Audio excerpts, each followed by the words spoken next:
تھا کہ وائلنس کیا ہوتی ہے جنڈر اسٹڈی میں. تو وائلنس بیسیکلی کوئی بھی فزیکل، سائیکولوجیکل یا سیکچول اسالٹ ہوتا ہے وومن کے اگینسٹ، یا جو ابیوز ہوتی ہے اس کو وائلنس کہتے ہیں. تو وائلنس کے دو ٹائپس ہوتی ہیں، ایک اسٹرکچرل وائلنس ہوتا ہے اور ایک ڈائریکٹ وائلنس ہوتی ہے.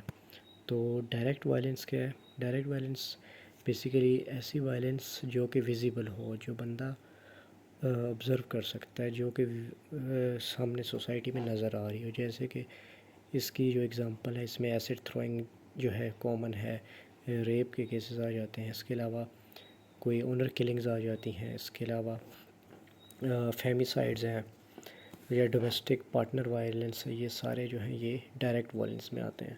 اس میں یہ ہوتا ہے کہ جو پرپیٹریٹ ہوتا ہے، جو کہ ظلم کرتا ہے، وہ ایک قسم کا نظر آ رہا ہوتا ہے بندہ، اور اس کو ڈیل زیادہ تر کرمنل سسٹم کر رہا ہوتا ہے. دوسری جو وائلنس ہے وہ اسٹرکچرل وائلنس ہے.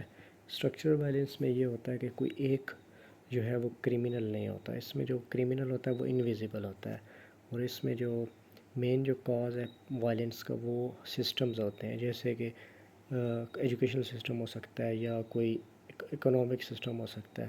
فار ایگزامپل کہ ملک کی اکانومی ایسی ہو کہ وومنس کو اپرچونیٹی نہیں مل رہی ہوتی. تو آل دو یہ سامنے تو وائلنس نہیں لگ رہی، لیکن ڈیپ ڈاؤن وہ فیس کرتی ہیں، وہ سٹریس فیس کرتی ہیں، اور ڈیفرنٹ قسم کی ان کو پرابلمز ہوتی ہیں. تو یہ ایک اسٹرکچر وائلنس ہے، اور یہ جو ہے یہ زیادہ ڈینجرس ہے as compared to the other one. اس کے علاوہ باقی جو اس میں ایگزامپلز ہیں، اگر فار ایگزامپل کچھ لیگل رائٹس نہیں ملتے، جیسے کہ کافی جگہوں پہ وومنس کے اگینسٹ پالیسیز بنتی ہیں، اس کے علاوہ ان کو rule of the law properly maintain نہیں ملتا، تو یہ ایک اس کی ٹائپس میں آ جاتی ہیں. اب ان دونوں کے درمیان ڈفرینسز کیا ہیں ڈائریکٹ وائلنس اور اسٹرکچرل وائلنس میں؟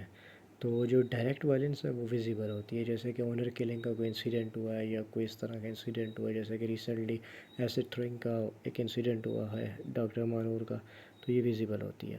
اسٹرکچرل وائلنس جو ہے وہ نارملائز اور انویزیبل ہے، یہ لانگ ٹائم تک ہوتی ہے اور نظر نہیں آتی. اگلا سٹیپ یہی ہے کہ ایکٹر کون ہے. تو ڈائریکٹ وائلنس میں کوئی ایک پرسن ہو سکتا ہے یا کوئی گروپ ہو سکتا ہے.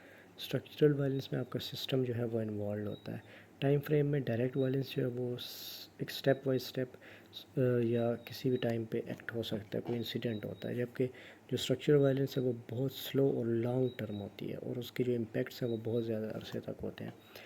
اس کو ڈیل کیسے کیا جاتا ہے رسپانس؟ تو ڈائریکٹ وائلنس جو ہے اس کو ڈیل کیا جاتا ہے تھرو لیگل ویز لائک پولیس اور جسٹس سسٹم، جبکہ اسٹرکچرل وائلنس جو ہے اس کا یہی ہے کہ آپ پالیسی چینج کریں. لائک وومن کو ہیلتھ ایشوز ہیں تو پالیسیز بنائیں جس میں ان کے ہیلتھ ایشوز کو ایڈریس کیا جائے، یا ایجوکیشن میں ایشوز ہیں تو جیسے کہ پاکستان میں اپروکسیمیٹلی 3.2 ملین جو وومن ہے وہ بیسیکلی ایجوکیشن انسٹیٹیوشن میں ہے ہی نہیں، تو ان کو ایڈریس کرنا پڑتا ہے. یا کوئی ان کو لیگل ایشوز ہیں جیسے کہ انہیریٹنس رائٹس میں مسئلے آتے ہیں تو یہ ایڈریس کرنا پڑتا ہے. تو یہ دو ٹائپس ہیں وائلنس کی.